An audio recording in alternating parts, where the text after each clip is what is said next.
Yo, what's up YouTube? Out for a gravel ride today on this beautiful overcast day. Gonna cruise some gravel, talk about Strada Rossa a little bit, and just the same old stuff. Yeah, so we've had a nice weekend of weather. Today's Sunday. Yesterday was pretty much the same as this. Perfect for gravel. It's in the 50s right now. Just warm enough not to have to wear long sleeves. That's perfect.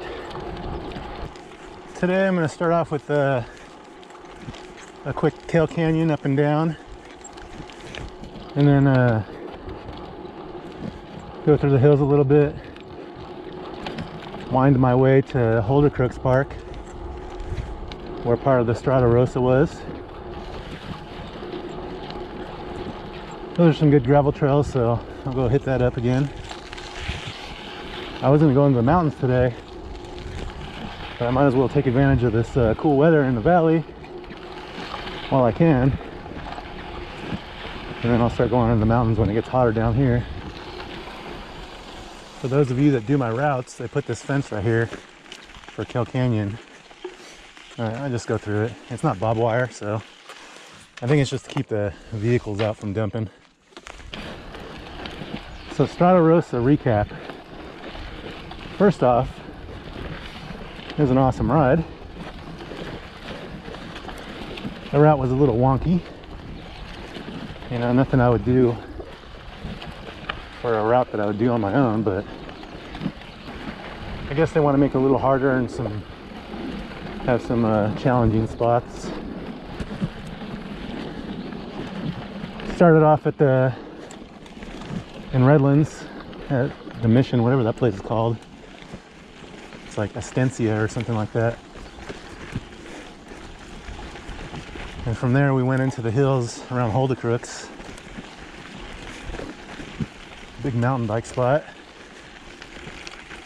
There's some good gravel in there.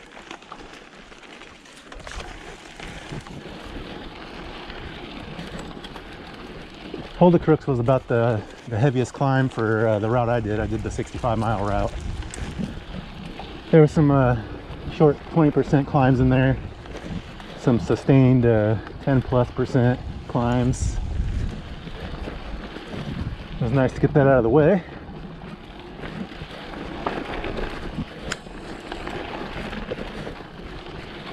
And after that, go into the hills by San Timateo Canyon, down to the road, down to San Timateo Canyon Road. And then you go over across there and a trail that goes along the Wash. I don't know what it's called. It's a nice trail. I'm gonna go through there today, but in the opposite direction. And then up through the canyons right there, through a place they called Trash Canyon because they had a bunch of trash in it. Through some single track, some sand traps, and then into the Oakmont Park area. That place is pretty nice, so it was cool, and that's where the first rest stop was. It was about 25 miles in for my course.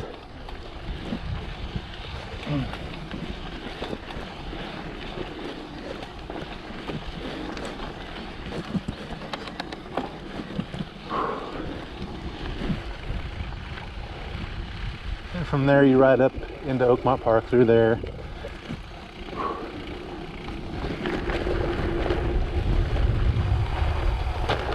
And then into Yucaipa, across the freeway. And then you get into, you know, some little hills right there, up to Crafton Hills. And man, by that point, my freaking bike sounded like it was gonna die. I thought it was kind of bottom bracket problem, or I thought it was a small chain ring or something, I don't know. But it turned out that my chain was just dry. And I had lubed it pretty good before the ride, but that lube was all gone. My chain was just sticking and sounded like a squealing pig. Pretty much all the way up Crafton Hills. That killed that climb for me. Got to the end of that climb and there was the aid station with Redlands Cyclery. I just put some lube on my chain and it was all good. After that you go through over the Santa Ana River. That had no water in it, luckily. Up in the Highland. Up in the base, or the foothills of Highland, which are, you know, some tough climbs, but nothing as hard as what we had already done. Up through there, and the quick aid station, and then down into the Seven Oaks Dam, like spill area. And there's some nice trails in there, but they did not take us through the nice trails. They took us through some straight up sand where it was like hike a bike most of the way. It would have been cool to see the, you know, the hardcore dudes go through there in the front pack. To see how they handled that stuff, but most people were just walking most of it. You get a lot of sand, and then there are some like rock gardens where it's like you probably could ride through it, but at that point in the ride, I mean, you're like 50 miles in, so I'll just walk them. And after that, you know, you just go through Redlands on a bike path, chill all the way back. Total of like 63 miles, around 6,300 feet of climbing, something like that. I don't remember exactly. But yeah, it was a pretty challenging ride. On road, that would be challenging, but on gravel, for me at least, man, that was hard. But yeah, like I said, my chain had dried out like, I'd say about 30 miles in. And I lubed the shit out of that thing with Rock and Roll Gold. So no more Rock and Roll Gold for me. A lot of people swear by it, but that shit does not handle long gravel rides. So now, in my quest to find a good lube for gravel, I'm doing Squirt, which is like a waxed lube. I'm having good luck with that so far. It's different. It's kind of hard to get used to at first. You got to clean all the oil and all lube off your drivetrain. But it's pretty nice once you get working with it. 'Cause you never gotta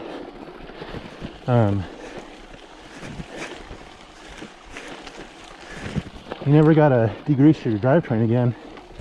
You just kind of wipe it down and keep on reapplying the Squirt.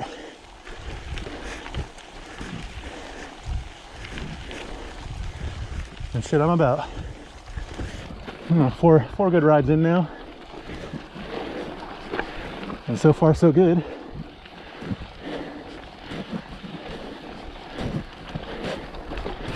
Yesterday I did a 40-mile gravel ride and I had no problems. Just rinsed it off, wiped it down when I got home, let it dry, and then reapplied.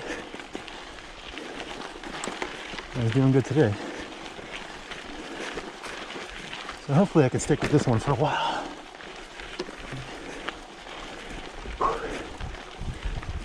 never had no problems with lube on the road. Shit, you could ride on the road with the same lube for 200 miles easy. But gravel for me is a different story.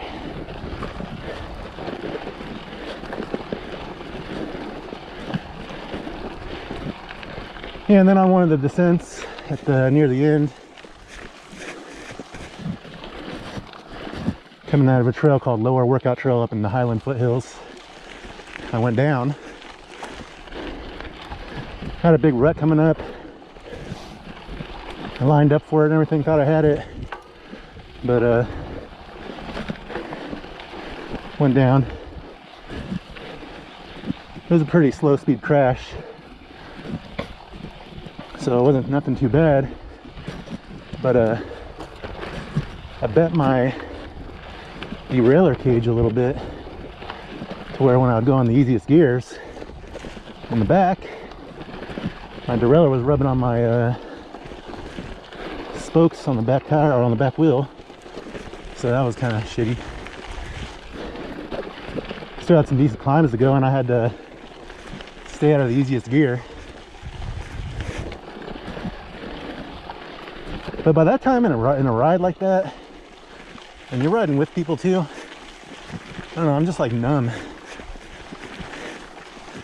And you could like push yourself pretty freaking hard. Harder than I could like if I was by myself at that point in a ride, and just a normal ride, you know.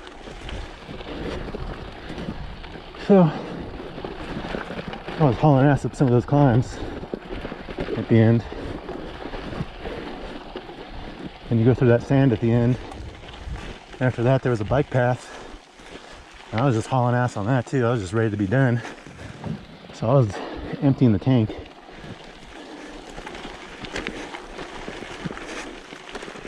By the time I got back to the end of the race, I was pretty much delirious. Not too bad. They supplied some burritos and stuff, and I had a few burritos, and after that I felt good. I didn't get back too late. I mean, I don't know, I'd say I was about half. I finished about half in the field of the 65-mile crew. But they were almost out of chicken for the burritos, and then all they had besides that were was like vegan potatoes. That was kind of disappointing, but whatever. Grubbed, talked to a few dudes, and then on the way home I stopped at Redlands Cyclery. I was assuming I was just going to drop my bike off so they would, you know, fix the rear derailleur. It was nice. The guy just fixed it right there and right then in 20 minutes. 20 minutes and $20. That was a nice surprise. I was expecting to leave my bike there for like 2 weeks. You know how the bike shops are right now. I don't know, I think they're getting a little bit better though, coming out of COVID. So yeah, that was my Strada Rossa recap.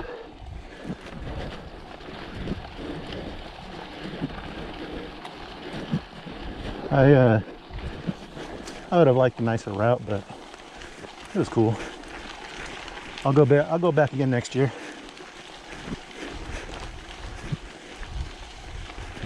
Finish off this climb real quick. All